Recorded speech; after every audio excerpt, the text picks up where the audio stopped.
वर्णवेशरमणीय दर्शन मंदः सरुचिराननाम्बुज पूजितं सुरनरोत्तमैर्मुदा धर्मनंदनमहं चिंतये। इष्टदेव भगवान श्री स्वामीनारायण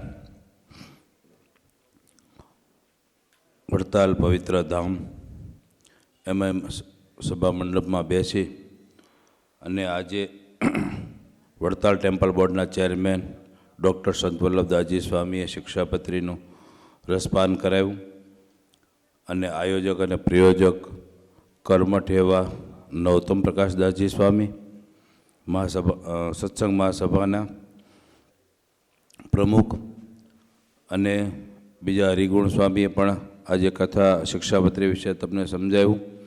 સર્વે સંતો અને સર્વે હરિભક્તો સૌને ભાવથી જય સ્વામિનારાયણ। વાલા ભક્તો, શિક્ષાપત્રી વિશે સંતો વાત કરી। શિક્ષાપત્રી જે છે મહારાજે અહીંયા હરિમંડપમાં લખી, પણ એ આપણા માટે એક કવચ રૂપ છે। જો આપણે શિક્ષાપત્રીનું પાલન કરીએ તો આ લોકના પરલોકમાં સુખિયા થઈએ।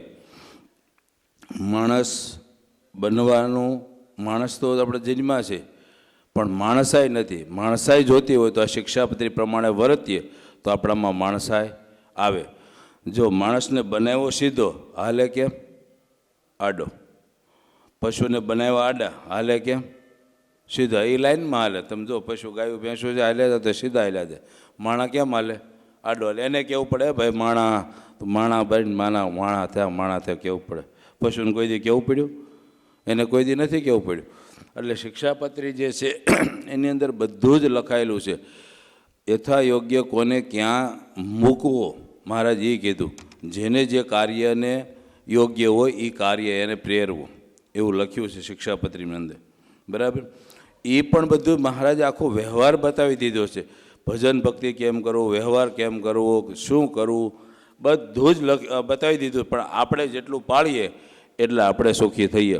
આપણે એમ કહીએ વિદેશમાં બધાને કાયદાઓમાં બધા રહે છે, નિયમમાં રહે છે, ત્યાં બધા શિક્ષાપત્રી પણ અહીં બનાવી આવીને પાળે, ત્યાં અમથા નથી પાળતા, ત્યાં દંડ આવે એટલે। અને અહીંયા આપણે દંડ આવે પણ આપણે ગમીને જ છટકી જાય, કાં કોકની ભલામણ લઈ જાય, એટલે અહીંયા તકલીફ છે। એટલે શિક્ષાપત્રી અનુસાર જે કોઈ વર્તન કરે તો બધા એ સુખી થાય છે। અને નવતમ સ્વામીએ જે ઓલો ઉત્સવ તો થયો, પણ આજે આ વસંત પંચમીના દિવસોમાં જે આ દ્વિશતાબ્દી મહોત્સવનું જે આયોજન કર્યું, સ્વામી છે ને એક આ વડતાલ મંદિરમાં ઢાલ છે, ઢાલ। સ્વામી જ્યારે પહેલાં વહેલા જ્યારે આવ્યા ને સુરતમાં, ત્યારે રામપુરા મંદિરની મહંતાએ સ્વામી સંભાળી હતી, અને ત્યારથી સ્વામીએ શરૂઆત કાર્ય કર્યું છે। તો આજ દિન સુધી અવિરત સુધી આજે વડતાલ મંદિર હોય કે સંતો હોય કે કોઈ પણ હોય, કોઈ પણ નાના મોટા કાર્યમાં દરેક જગ્યાએ સ્વામી ઊભા રહે છે। સ્વામીનું કામ એવી રીતે છે। એટલે સ્વામીએ આજ દિન સુધી સત્સંગને અર્થે હરિભગત હોય કે સાધુ હોય કે કોઈ પણ હોય, દરેક જગ્યાએ સ્વામીનો સપોર્ટ હોય ને હોય છે વાલા ભક્તો। તો એક વખત જોરદાર સ્વામીને તાળીઓથી વધાવી વાલા ભક્તો।